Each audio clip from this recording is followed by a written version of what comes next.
Hi guys, good morning. നമുക്കിന്ന് മറ്റുള്ളവർക്ക് എന്തെങ്കിലും കൊടുക്കാനായി പഠിക്കാം. Give respect and take respect.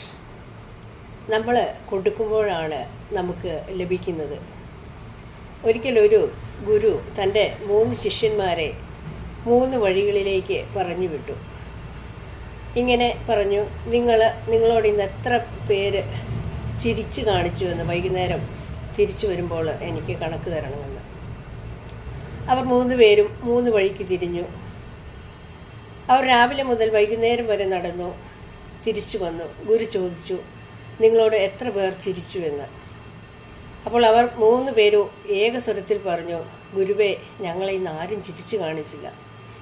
ശരി, പോയിക്കൊള്ളൂ എന്ന് പറഞ്ഞ് ഗുരു അവരെ യാത്രയാക്കി. വീണ്ടും പിറ്റേ ദിവസവും ഗുരു ഇത് തന്നെ ആവർത്തിച്ചു. അന്നും അവരുടെ ഭാഗത്തു നിന്ന് അതുതന്നെ മറുപടി കിട്ടി. ഗുരു വിടാൻ ഉദ്ദേശമില്ല. ഗുരു 3-ാം ദിവസവും അവരെ പറഞ്ഞു വിടുകയാണ്. അവർ അങ്ങനെ 3 പേരും 3 വഴിക്ക് തിരിഞ്ഞു.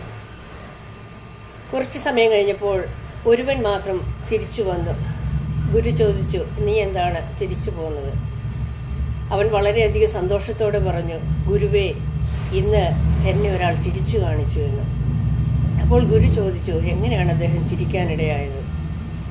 ആ ശിഷ്യൻ പറഞ്ഞു, അവരെ കണ്ടപ്പോൾ ഞാൻ ആദ്യം ഒന്ന് ചിരിച്ചു കാണിച്ചു, അപ്പോൾ അദ്ദേഹവും എന്നെ ചിരിച്ചു കാണിച്ചു എന്ന്. പ്രിയമുള്ളവരെ, നിങ്ങൾക്ക് മനസ്സിലായി കാണുമെന്ന് ഞാൻ വിചാരിക്കുന്നു. നമ്മൾ കൊടുക്കുമ്പോഴാണ് ലഭിക്കുന്നത്. നമ്മൾ കൊടുക്കാൻ തയ്യാറാകുമ്പോഴാണ് നമുക്ക് ലഭിക്കുന്നത്. നമ്മൾ ശ്രദ്ധിക്കുക, നമ്മുടെ ജീവിതത്തിൽ നമ്മൾ മറ്റുള്ളവർക്ക് എന്തെങ്കിലും നമ്മുടെ വാക്കുകൊണ്ട് കേവലം ഒരു ചിരിയെങ്കിലും നൽകാനായി പഠിക്കുക. ഞാൻ നല്ല നല്ല മെസ്സേജുകൾ തരുമ്പോൾ നിങ്ങൾ എത്രയോ പേര് വാച്ച് ചെയ്യുന്നുണ്ട്. എന്നാൽ ഒരു നഷ്ടമില്ലാത്ത ഒരു കാര്യമാണ് നിങ്ങളുടെ വിരൽത്തുമ്പ് കൊണ്ട് ഒന്ന് സബ്സ്ക്രൈബ് ചെയ്യുക എന്നത്. നിങ്ങൾ ആത്മാർത്ഥമായി ചിന്തിച്ചു നോക്കൂ, നിങ്ങളത് ചെയ്യാറുണ്ടോ? അതാണ് മനുഷ്യ മനസ്സ്. നമ്മൾ എല്ലാം നമുക്കായി ലഭിക്കാനായി നമ്മൾ കാത്തിരിക്കും. എന്നാൽ നമ്മൾ ആരും കൊടുക്കാൻ റെഡിയല്ല.